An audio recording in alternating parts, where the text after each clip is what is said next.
Avant, j'aurais pas forcément assumé que je pouvais aimer ça, quoi. J'avais pas pris conscience à quel point il fallait un talent pour composer ces musiques-là. Je dirais pas que c'est élitiste, mais quelque chose qui... C'est parce que je pense que ça requiert quand même un peu une initiation, quoi. Comme disait Gainsbourg, d'ailleurs. Il disait que la musique qu'il faisait, c'était un art mineur, mais pas la musique classique, genre, parce que parfois, il faut quand même un minimum d'initiation qui peut prendre différentes formes, quoi. Par exemple, c'est, tiens, écoute ceci, et bam, ça va faire un truc. On regarde ce film. Après, c'est comme pour tout, quoi. Faut avoir accès à l'information, parce que spontanément, on va pas se dire, tiens, si j'allais taper Beethoven dans YouTube ou je sais pas quoi.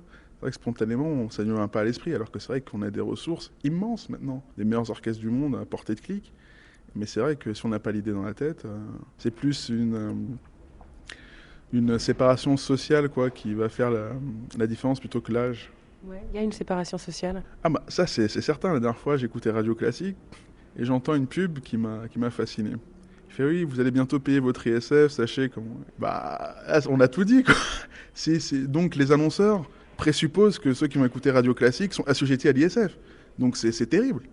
Vous avez été initié. Et voilà, oui, j'ai carrément été initié quoi. Ça c'est vrai que je n'étais absolument pas prédestiné. J'ai grandi en banlieue parisienne, dans une famille, comme on dit, issue de l'immigration. Donc de base, c'était pas forcément quelque chose qu'on écoutait beaucoup dans mon milieu, mais après, au fur et à mesure des rencontres que j'ai pu faire au cours de ma vie, j'ai commencé à y prendre de plus en plus goût. Qui vous a fait écouter pour la première fois de la musique classique? Comment ça s'est passé? C'était quand?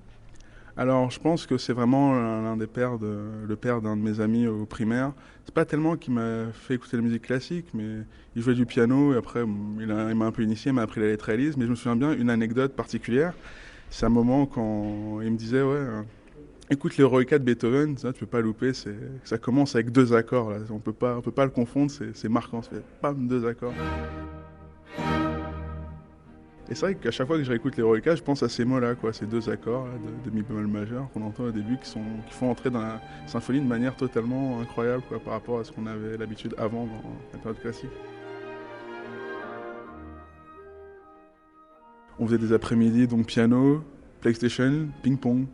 Et j'ai grandi comme ça, tous les mercredis. Voilà, j'entendais jouer la Passionata, après un balade de Chopin, après on se faisait une partie de foot sur Play, on jouait au ping-pong.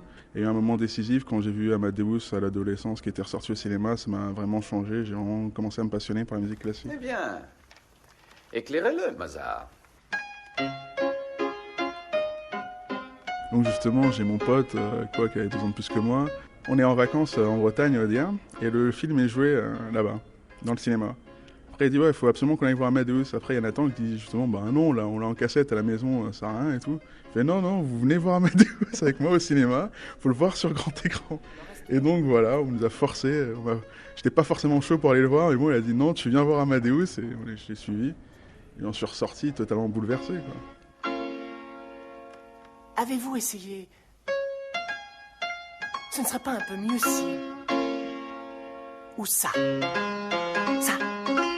Oui. Ça m'a plus quitté, plus jamais. Après, je me souviens, j'avais acheté la bande originale d'Amadeus. Après, je sais que j'avais tout un sorte de medley de la musique de Mozart. C'est pour ça que quand je sortais des entraînements de handball, on se moquait de moi parce qu'on avait mis la main sur mon MP3, on entendait que j'écoutais du classique. Moi, j'étais dans une ZEP au collège. Non, c'est pas inné du tout, quoi. Ça, c'est clair et net. Après, j'en parlais avec une amie qui dit justement que c'est des choses que quand on est adolescent, l'émotion de ça, c'est quelque chose qu'on a du mal à assumer, qu'on veut paraître invulnérable et tout. Et donc, c'est vrai que ça fait une sorte de choc, quoi. Un truc si émotionnel qui va nous toucher au plus profond de nous, qu'on est adolescent, qu'on essaie de se donner un rôle, on peut pas du tout assumer ça. Donc, c'est assez compréhensible sur cet aspect-là que la jeunesse ne veuille pas vraiment embrasser le classique. Après, je pensais qu'avec la réforme des rythmes scolaires, ça aurait permis de diffuser un peu ça, mais c'est pas forcément la direction que ça prend.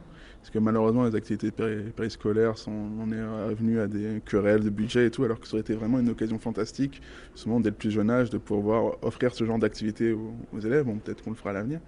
Mais moi, ça m'a permis surtout de faire des rencontres fantastiques, quoi. Donc, au gré des rencontres, j'ai pu justement avoir d'autres idées, quoi. Et me dire que pourquoi pas entreprendre ce genre d'études, pourquoi pas avoir ce genre d'ambition, ce genre de projet, que spontanément, j'aurais pas forcément pensé.